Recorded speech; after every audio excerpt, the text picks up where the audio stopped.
Hello guys, good morning. कैसे हो आप सब।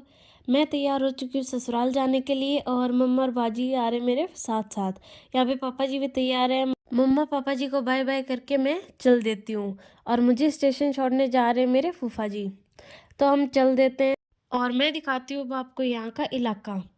यहाँ पे मिट्टी के टीले जो होते हैं ना, जिसको राजस्थानी भाषा में धोरे बोला जाता है, वो ही हैं ज़्यादातर।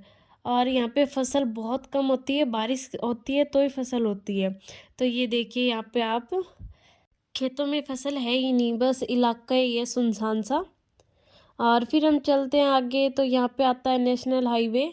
और ये नेशनल हाईवे बहुत अच्छा बना रखा है, यहाँ पे कई मोड़ से आते हैं यहाँ पे। और फिर मैं फाइनली पहुँची अपने स्टेशन पे। और स्टेशन पे पहुंचने के बाद देखा तो मैंने भीड़ कुछ ज़्यादा नहीं थी, तो मुझे लगा सीट आराम से मिल जाएगी। और वेट करते करते फिर आ गई हमारी ट्रेन। और फूफा जी को बाय बाय करके मैं ट्रेन में बैठ जाती हूँ और चल देती हूँ। तो फिर मैंने आगे भी यहाँ का वीडियो बनाया कि आगे कैसा माहौल होता है, कैसी जगह है।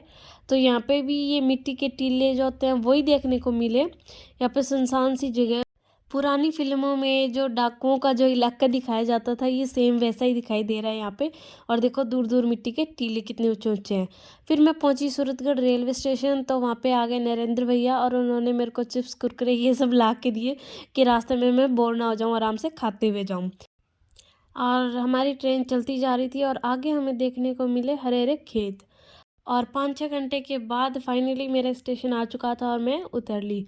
और मुझे लेने आए हैं घर वाले सभी के सभी, कोई नहीं रहा घर पे। और मेरे को फ़ोन करके ये बोला जा रहा था कि या तो पापा जी अकेले आएंगे या फिर मम्मा अकेले आएंगे। पर यहाँ पे तो सभी के सभी आए थे सरप्राइज़ देने के लिए। और फिर हम सब चल देते हैं और यहाँ पे रोहित आज उदास बैठे थे और मैंने इनकी स्नैप में वीडियो बना के इनका फेस ही बदल दिया। और फिर हमें आगे मिला ट्रैफिक और मेरे तो ऐसे हो रहा था बस अब जल्दी से घर पहुंच जाए, क्योंकि मैं बैठे बैठे थक चुकी थी। और यहाँ पे आप ये देखो धुंध आने लगी है। यहाँ पे धुंध ज़्यादा हो रही थी क्योंकि मैं जब वहाँ से चली तो अच्छे से धूप निकल आई थी, पर यहाँ पे धुंध ही थी। और हमें घर पहुँचते पहुँचते टाइम हो गया था 6:30-7। और फिर हमें तैयार होके जाना था लोहड़ी के प्रोग्राम में, तो जाते ही फिर हम हुए तैयार। तो ये है मेरा लुक आज का और मम्मा पापा जी सब तैयार हो चुके हैं। और ये है हमारी एक प्यारी सी फ़ोटो। तो हम पहुँचे हैं लोहड़ी के प्रोग्राम में, जो कि हमसे 2 गली आगे था। और फिर हम सब ने यहाँ पे लोहड़ी सेलिब्रेट की यहाँ पे, और आंटी अंकल सभी आ रहे थे। और यहाँ पे ये जो आग है इसमें मूंगफली गज्जक रेवड़ी ये सब डाल रहे थे।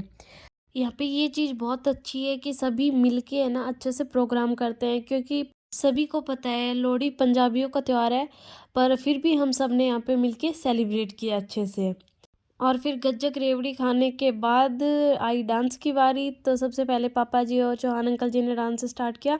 फिर सभी गर्ल्स लेडीज सबकी बारी आ गई और सबने खूब अच्छे से डांस करना स्टार्ट कर दिया। सब अपनी अपनी धुन में डांस कर रहे थे। और फिर हमने किया अपने जोड़े में डांस।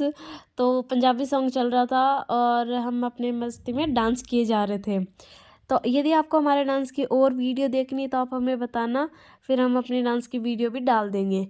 फिर आई हमारी देवर भाभी की बारी, तो हमने भी अच्छे से डांस किया। और फिर यहाँ पे बोलियाँ पाई गई, ढोलक पे डांस किया।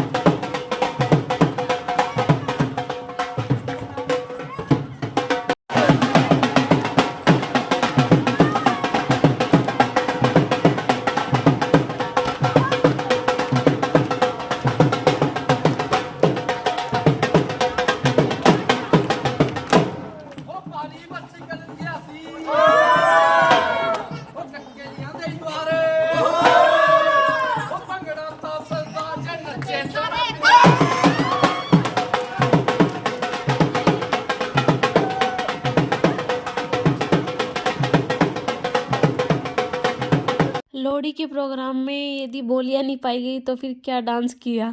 तो फिर इतना डांस करने के बाद भी कोई थका ही नहीं। यहाँ पे देखो धुंध रात के 11:30 बज चुके थे और यहाँ पे धुंध बहुत ज़्यादा आ चुकी थी, पर कोई थकने का नाम ही नहीं ले रहा था। सब अपनी अपनी धुन में डांस किए जा रहे थे। और आज इस जेंट्स पार्टी को तो पता ही नहीं क्या हो गया, सब पुराने पुराने गाने चला के खूब इतना सारा डांस कर रहे थे, बहुत ज़्यादा। आपको यदि हमारे डांस की वीडियोस देखनी है या आपको अच्छी लगती है तो आप हमें कमेंट करके ज़रूर बताएं। और हमारी वीडियोस देखने के लिए और हमें इतना प्यार देने के लिए थैंक यू सो मच।